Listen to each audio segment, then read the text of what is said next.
All rise. The judge's booming voice cut through the tense hush of the courtroom like a thunderclap. Wooden benches groaned as people stood. Journalists, supporters, former fans, and even critics leaned forward in anticipation of what was to come. And then he walked in. Kody Brown. His stride was purposeful, practically theatric, as though he still thought he was crossing onto the stage and not into the courtroom. But the cameras were no longer here to celebrate him. They were here to witness his downfall. Kody tightened his tie, the same tie he'd worn on interviews, where he'd apologized for his decisions, where he'd presented himself as the suave head of an imperial family. But here today, his bravado was manufactured, covering over fissures now too large to conceal. His signature smirk was absent, replaced by a flash of anxiety in his eyes. Millions of fans had watched him navigate the turmoil of 4 wives, more than a dozen kids, and a lifestyle built on a controversial way of life. He was the focal point, the star, the self-styled prophet of polygamy. But now, in this courtroom, Kody was not a star. Kody was a defendant. The courtroom itself was a character. High ceilings stretched above, casting long shadows, the American flag towered over the judge, and the scent of polished wood combining with tension, so heavy it appeared to hum in the air. Reporters crowded shoulder to shoulder in the press row, their notebooks full, their pens ready like guns. The click of a camera served as a reminder that Kody couldn't conceal. Not here, not today. And there, across the room sat the faces once that represented his reality. Christine, Janelle, Meri, 3 women who had once believed in him, who had once shared their lives, their children, their hopes under his roof.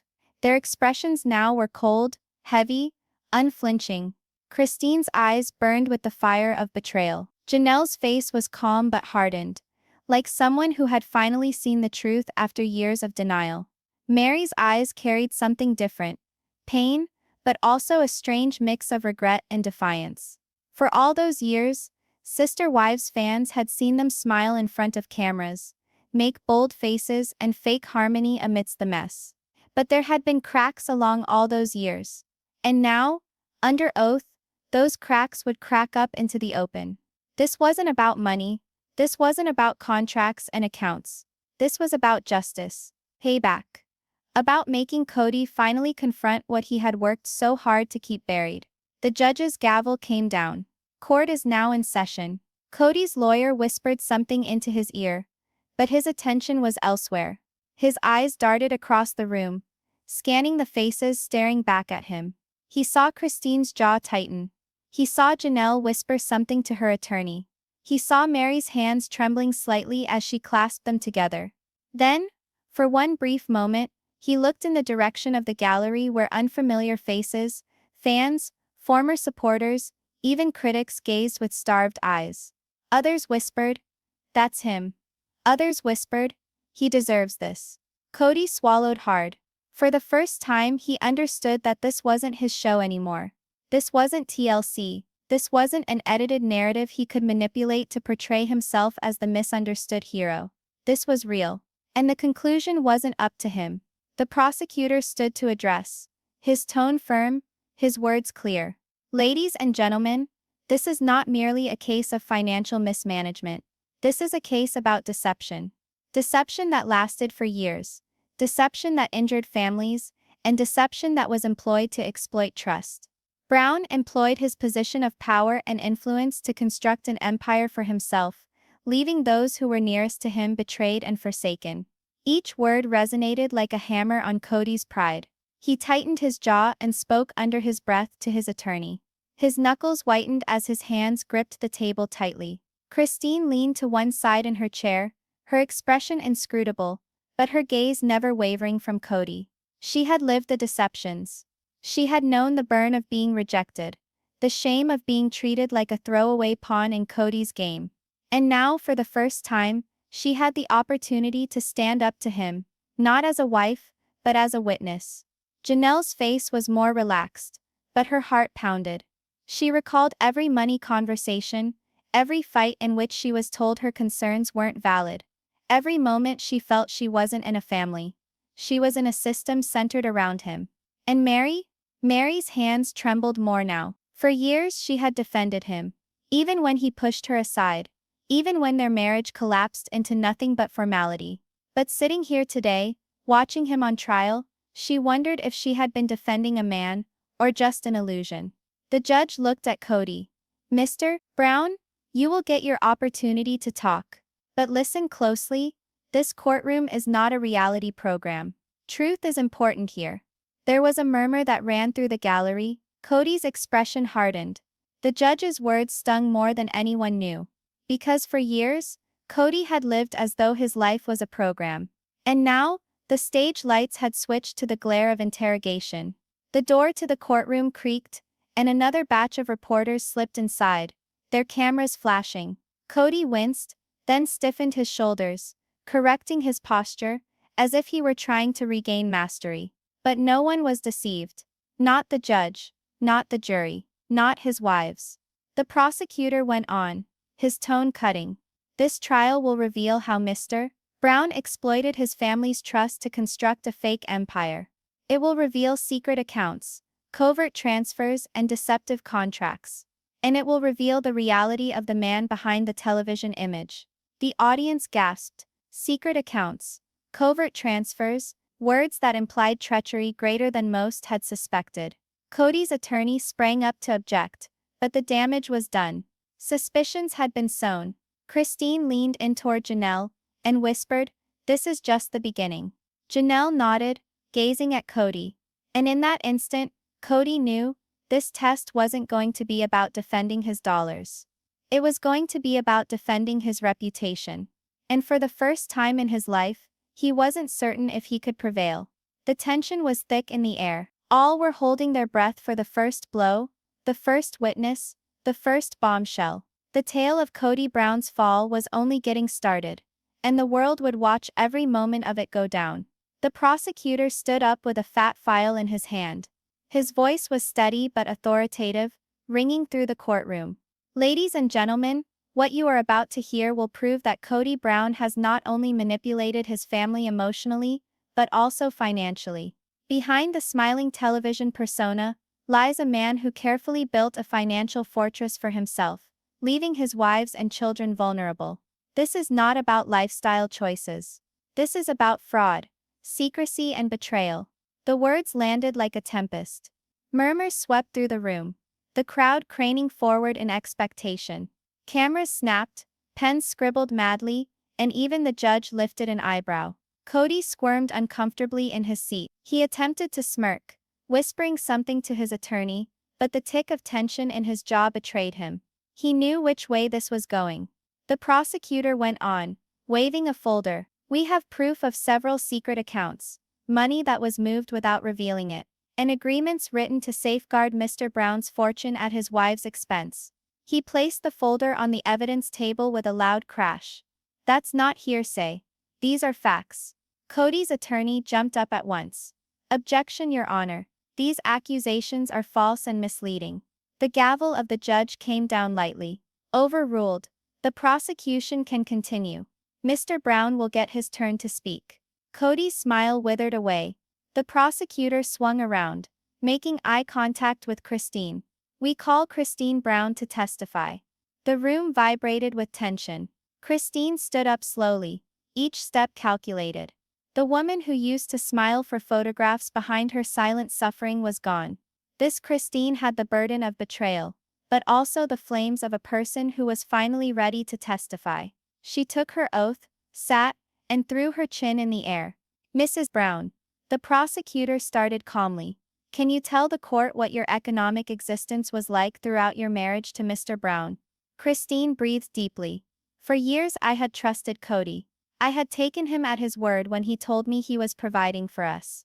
But the reality, we had no say. He made everything happen. When I questioned things, I was silenced. When I demanded openness, I was told that I did not get it. At the same time, he lived like royalty while some of us struggled." Her words hit the courtroom like a bolt of lightning. Gasps issued from the crowd. Even the jury appeared shaken. Red-faced, Kody cursed under his breath to his attorney, but never once removed his glare from Christine. The prosecutor leaned in. Mrs. Brown, did you ever see Mr. Brown handling money in suspicious ways? Christine nodded. Yes. There were times I watched big chunks of money vanish. He'd tell me it was for family needs, but the bills never equaled. And when I left him, I understood just how little I had. After all those years of marriage, I had nothing to show for it. Nothing for my children. Nothing for myself. The audience was silent as a tomb, every ear listening. The prosecutor waved a sheet of paper. Mrs. Brown, do you see that bank statement? Christine's eyes swept across the page. Her lips compressed. Yes. This is one of the accounts Kody said didn't exist. But it does. And it's his. Gasps roared through the courtroom. The judge rapped his gavel for order. The prosecutor addressed the jury. This document demonstrates a deposit of $200,000 into a private account that is held by Mr. Brown alone. Family money earned by these women, diverted to his own use. Kody's attorney leapt out of his seat. Objection, we have not established the validity of this document. But the prosecutor was prepared. He let another folder fall. Validated by the bank. Signed by auditors. This is irrefutable. Whispering filled the courtroom. Kody leaned forward, his face a fury mask. That's a lie, he barked, unable to remain quiet. I took care of everybody. I gave them all everything. The judge glared at him. Mr. Brown, you will be silent unless addressed. Christine addressed him directly, her tone level. No, Kody, you gave yourself everything. We were simply there to make you look good. The words fell like a dagger. For the first time, everyone in the room saw not the Christine who suffered in silence, but the Christine who had at last freed herself. The prosecutor smiled gravely. Thank you, Mrs. Brown. No further questions. Christine left the stand. Her shoulders braced, her eyes avoiding Kody's. She returned to her seat, where Janelle squeezed her hand in sympathetic support. The defense lawyer, though, wasn't done. He stood up with a sly grin. Your Honor, before this court gets caught up in drama, we would like to introduce evidence that not all of Mr. Brown's alleged victims are innocent. In fact, one of them benefited directly from these same accounts. The room came to an immediate standstill. Everyone looked at Christine, Janelle, and Meri. The tension was electric. The attorney smiled wickedly. We call Meri Brown to the witness stand. A murmur of gasps swept through the audience. Journalists wrote furiously, their own headlines already typed out in their minds. Betrayal within the sister wives. Meri accused of secret payments. Meri stood hesitantly, her face pale, her knees uncertain. She did not meet the eyes of Christine and Janelle as she took her oath and sat down. Her hands fluttered in her lap. The defense lawyer didn't hesitate. Mrs. Brown, do you know something about these wire transfers from Mr. Brown's personal account? He waved a set of fresh papers. Meri swallowed hard. I don't know what those are. The lawyer inched closer, his tone biting. Aren't you the recipient of these payments from this very same account? Payments of $50,000 over the course of 2 years. The room erupted in whispers. Christine's eyes grew wide. Janelle sat back in shock. Even the judge seemed uncomfortable. Meri's expression faltered. Her eyes brimmed with tears. He didn't want it. I didn't know what I was signing. Kody said it was for the household only. I was so desperate. I didn't know what else to do. Christine shook her head, betrayal dancing in her eyes. Janelle gazed down, dejection etched on her face. The defense attorney smiled smugly. Ladies and gentlemen, as you can see, the tale isn't so black and white. Mr. Brown might be charged with concealing money, but apparently some of the wives were involved. The tension was suffocating. Who was lying? Was Meri a victim or an accomplice to Kody's deceptions? The prosecutor stood up in a rush. Your Honor, desperation is not complicity. Meri Brown was manipulated. The same as the others. She was coerced, pressured, and had no other choice. That is not her crime. It is Mr. Brown's. But it was done. The jury exchanged uneasy glances. The gallery buzzed with speculation. Kody settled back in his chair, a slight smile reappearing on his lips. For the first time that day, he felt a spark of control. Discord among the wives was his oldest trick, and it was succeeding again. The judge slammed his gavel. Order in the court, but suspense still persisted. The truth was no longer black and white. Kody had been guilty of dishonesty, but now so was someone else. Boundaries between victim and accessory were blurred, and the trial was only just starting. Silence in the courtroom was oppressive. The defense lawyer's words lingered like smoke after an explosion. Meri Brown received payments from Mr. Brown's secret account. For a second, everyone was still. Christine gazed at Meri in amazement, her mouth open as if she would say something but could not articulate. Janelle sat back in her chair, her jaw clenched, arms crossed in shock. The room hummed with gasps of whispers, everyone trying to guess the significance of the confession. Meri sat on the witness stand, her body shaking, her hands gripped the edge of the chair as if she would collapse without it. Her face was pale, her eyes staring glassily with tears. The defense attorney continued on, feeling the tide turning. Mrs. Brown, simply answer the question. Did you, or did you not, receive $50,000 from Mr. Brown's secret account? Meri's voice broke as she breathed. Yes, the word exploded like a grenade in the courtroom. Gasp, scratch, scratch, pin shot furiously across notepads. The reporters looked around at each other, already envisioning the headlines. Meri Brown betrayal from within. Christine slapped her hands on the table, utterly unable to keep it inside herself. You knew, Meri? You knew he was keeping money from us and you took it? The judge's gavel came down solid. Order, Mrs. Brown. You will be quiet unless you are called upon. But the harm was already done. Christine felt her eyes burning with betrayal, her voice cracking. She had battled so hard to bring Kody out, and now she felt as if Meri had betrayed her. Meri shook her head frantically. It wasn't like that, Christine. I didn't want it. I didn't even know what I was signing. He pushed me. He said it was for the sake of the family. Janelle's voice was low but cutting. Meri, you should have said something. You let us fight him while you remained silent. Meri's tears overflowed. I was afraid. I thought if I remained on his side, maybe I would not lose everything. I thought if I would just cooperate, perhaps he would finally treat me like I am important again. Her admission hit the room with a weighted hush. It was no longer about money. It was desperation, isolation, and years of being controlled by Kody's dominance. Kody sat in the defense table, resting back in his seat with a subtle smirk twisting his lips. This was something he was used to divide and conquer. For years he had manipulated and made jealous his wives to keep them off balance. And now, in the same courtroom, the same strategy was paying off. The defense lawyer prowled like a predator stalking vulnerability. You're acknowledging that you profited from Mr. Brown's alleged fraud. Meri's voice was a whisper. I didn't think that way. But you stole the money. Yes? Her silence was sufficient. The defense attorney turned to the jury, spreading his hands theatrically. Ladies and gentlemen, you've heard it from her own mouth.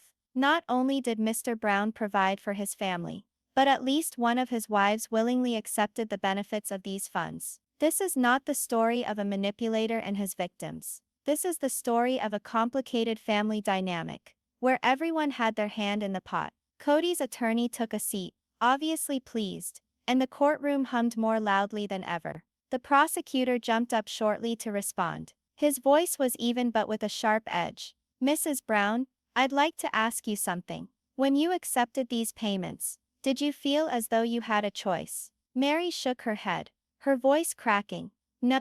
Kody controlled everything. Every dollar, every account. If I didn't sign what he said, I was scared that I'd have nothing. I was scared that he'd cut me out completely. I didn't want the money. I wanted security. Christine was leaning forward now, her anger and pain trembling in her voice. Security? We all craved security. Meri, and while we were fighting, you remained silent. Can't you see what that does? Meri faced her, crying. Christine, I was destroyed. He pushed me aside years ago. But I held on hope. I thought if I did everything he wanted, that maybe I'd count again. You think I wanted to betray you? I was just staying alive. The courtroom was quiet again. Even the jurors appeared conflicted, their faces faltering as they witnessed Meri crumble. The prosecutor addressed Meri again. Mrs. Brown, would you say you were coerced? Meri nodded tearfully. Yes. Kody always knows how to manipulate us. He uses guilt, fear, and promises. I thought if I stayed in line he'd never leave me alone. I see now how wrong I was. The prosecutor addressed the jury. This is not complicity. This is coercion. This is what manipulation looks like. The judge looked at Meri for a long time before nodding. You may be seated. Meri made her way slowly back to her chair, her weight heavy with shame. She did not meet Christine's eyes, aware that she had broken a tentative connection. Janelle looked at her with disappointment, but also a flash of pity. Kody leaned in, his smirk spreading. He leaned across the table and whispered to his attorney, loud enough for Christine to overhear. Told you, they'll never stick together. Christine whipped her head around, anger burning in her eyes. You think this is a game, Kody? You broke us, and you're still sitting there grinning like it's a show. You're pathetic. The judge banged the gavel once more. Mrs. Brown, control yourself. But the courtroom was already on fire. Gasp, whisper, frantic scribbling filled the air. It wasn't merely a trial now. It was a public disintegration of one of the reality TV's most notorious families. And the most perilous aspect. Nobody knew whom to trust anymore.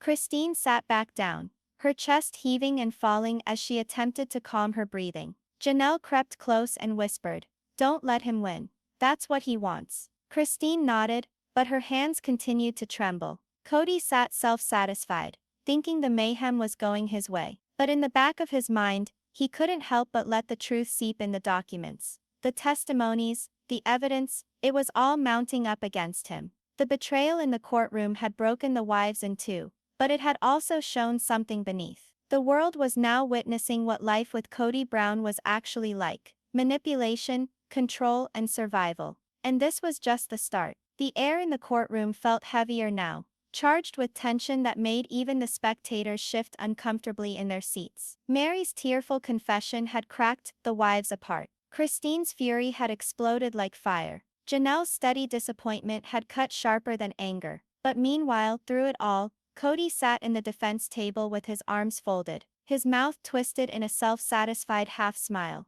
To the world outside, it may have appeared to be composure, but to those who had grown up with him, they could recognize what it was: pride, stubbornness, and the conviction that somehow against it all, he was going to still get out alive. His attorney whispered into his ear, "It's time. You have to testify." Kody smoothed his tie, pulled out his chair, and stood up. His boots clattered on the hardwood as he strode to the witness stand. He did not even look at Christine, or Janelle, or Meri. He didn't even glance over at the jury. His gaze was locked on the judge, as if everyone and everything else was irrelevant. The bailiff swore him in, and Kody sat, carefully adjusting the microphone. He leaned back, his hands clasped in front of him, the epitome of a man attempting to emanate control. The defense attorney started. "Mr. Brown, would you explain the court the position you hold in your family? What have you given?" Kody's voice boomed out, assertive and strong.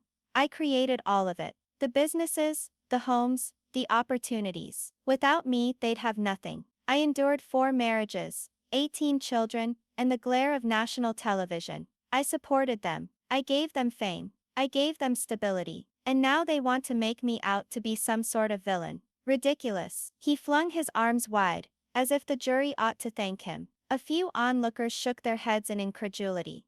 Others wrote manically in their notebooks. The defense lawyer nodded. "And these claims of secret accounts and fraud?" Kody's eyes narrowed. "Lies. Distorted tales. I transferred money the way any head of a big family would. They're labeling it fraud because they're angry. Because they left me and now wish to punish me for it." Christine's face went red, but she suppressed herself from speaking. Janelle folded her arms more tightly. Meri looked down, not able to glance at him. Kody pulled in closer to the mic. "This is not about money. It's about revenge. They want to embarrass me because I didn't meet their standards. Because I quit pretending to love them when they quit respecting me. But I am not the villain here.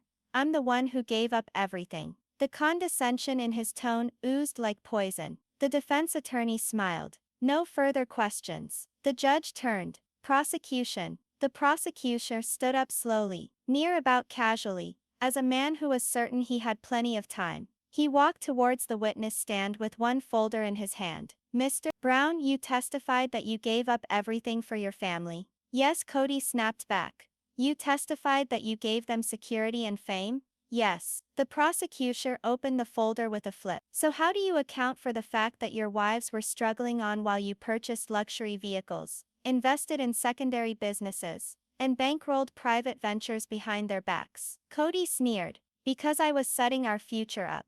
They didn't see the picture. I was the one in charge. I made the tough decisions. The prosecutor's voice grew harder. Hard decisions or selfish ones. Isn't it a fact that while Christine was depending on food stamps after she left you, you were buying a new sports car in your own name? Kody's jaw clenched. That isn't. The prosecutor banged down a receipt. Isn't that your signature? Kody's face jerked, his smirk wavering. That doesn't establish anything. Christine breathed hotly to Janelle. He can't lie his way out of this forever. The prosecutor moved in closer. Mr. Brown, this case has all been about your track record of manipulating people. And as you insist on being the victim, we have something that says a very different story. He nodded toward the bailiff, who pushed a miniature speaker system across the floor. The courtroom fell silent. The prosecutor hit a button, and instantly Kody's own voice erupted in the room. If they turn on me, I'll make sure they get nothing. I'll bury them before they bury me. The words echoed, chilling every corner of the courtroom. Gasps erupted. Christine's hands flew to her mouth. Janelle shook her head slowly, as if confirming every suspicion she'd ever had. Meri closed her eyes, her tears spilling again. The jury leaned in, faces tensing. The onlookers burst out in whispers so vehement that the judge had to bang his gavel thrice. Kody's face paled. That's out of context, he stuttered. I was upset. I didn't mean, but the prosecutor interrupted.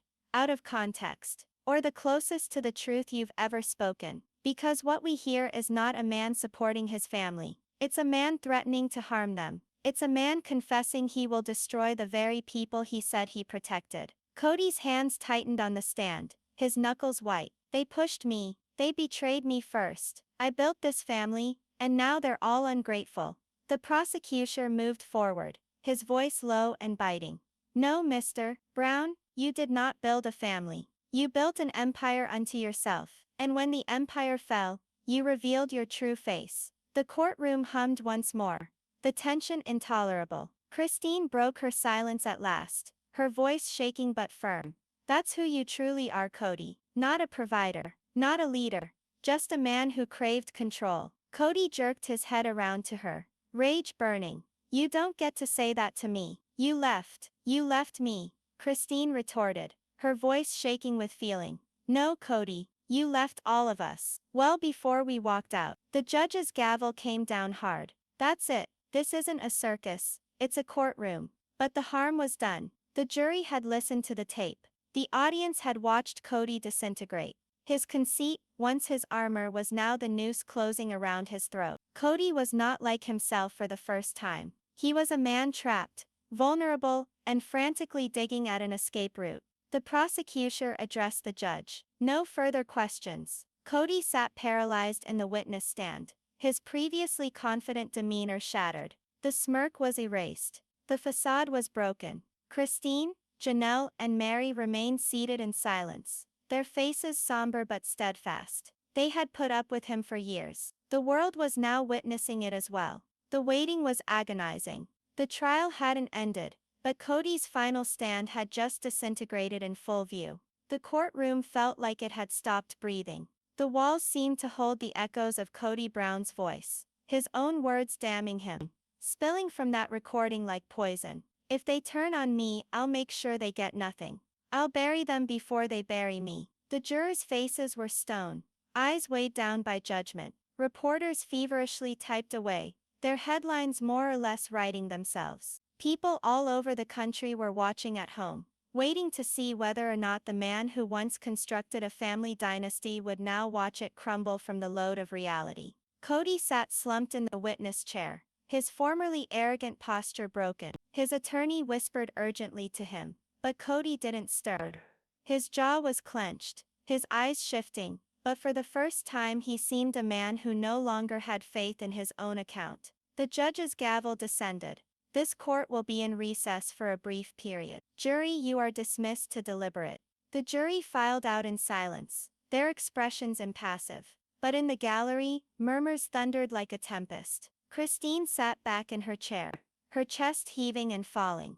Janelle put a hand on hers, anchoring her. Meri brushed away new tears but held her chin higher now. For the first time in years, the three women weren't separated by jealousy or pain. They were brought together by survival. Kody spun to face them, his voice low but angry. You think you have won? This isn't finished. They'll realize I was the one being victimized here. They'll realize you're bitter women with an agenda. Christine's eyes clashed with his, her voice, cold but controlled. No, Kody, they'll see you for what you truly are. The bailiff called for quiet. The wives averted their faces, and Kody was left to seethe in the acrid quiet of his own ruin.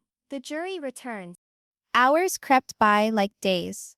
The wives sat in a corner of the courtroom, all holding their breath, their nerves stretched tight as wires. Kody walked nervously with his attorney, grumbling under his breath. Cameras outside blazed continuously, recording each moment of tension. At last, the bailiff's voice boomed out. All rise.